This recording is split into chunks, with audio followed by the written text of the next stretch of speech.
বাবা বলে ছেলে নাম করবে, সারা পৃথিবী তাকে মনে রাখবে। সালমান শাহকে সারা পৃথিবী মনে রেখেছে, 30 বছর পরেও সালমান শাহর ছবি হাউসফুল। অনেক ভালো লেগেছে, কিন্তু একটাই কষ্ট হচ্ছে যে ছেড়ে যেতে হচ্ছে।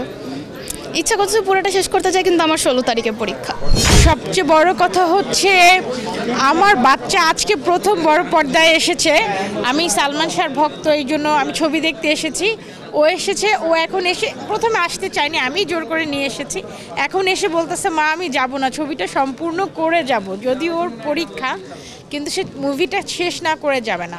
তো সালমান শাহর প্রথম ছবি এটা, কিয়ামত থেকে কিয়ামত।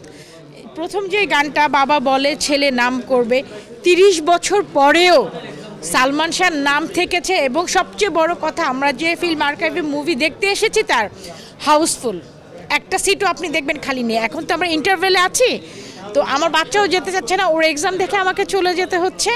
কিন্তু আমাদের মানে এটা অনুরোধ থাকবে, মানুষ আজকে যদি লকডাউন ছিল, লকডাউন যদি না থাকতো আমাদের আরও অনেক সঙ্গীরা, আমরা সংগঠনে, সালমান শাহ সংগঠনে যারা আছে অনেকে আসতে পারেননি।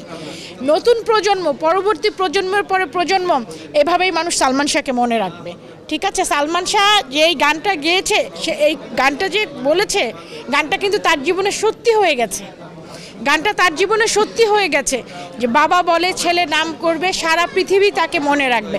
সালমান শাহকে সারা পৃথিবী মনে রেখেছে, 30 বছর পরেও সালমান শাহর ছবি হাউসফুল। অনেক ভালো লেগেছে, কিন্তু একটাই কষ্ট হচ্ছে যে ছেড়ে যেতে হচ্ছে। ইচ্ছা করছে পুরোটা শেষ করতে চাই, কিন্তু আমার 16 তারিখে পরীক্ষা। অর্ধেক সিনেমা দেখলেন, কোন অংশটুকু বেশি ভালো লেগেছে?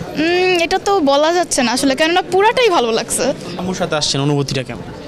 ভালোই। এরপরে কি সালমান শাহ সিনেমা দেখার কোনো ইচ্ছা আছে কিনা, বা পরীক্ষার পরও আসবেন কি? পরীক্ষার পর যদি সুযোগ থাকে তাহলে তো অবশ্যই আসবো।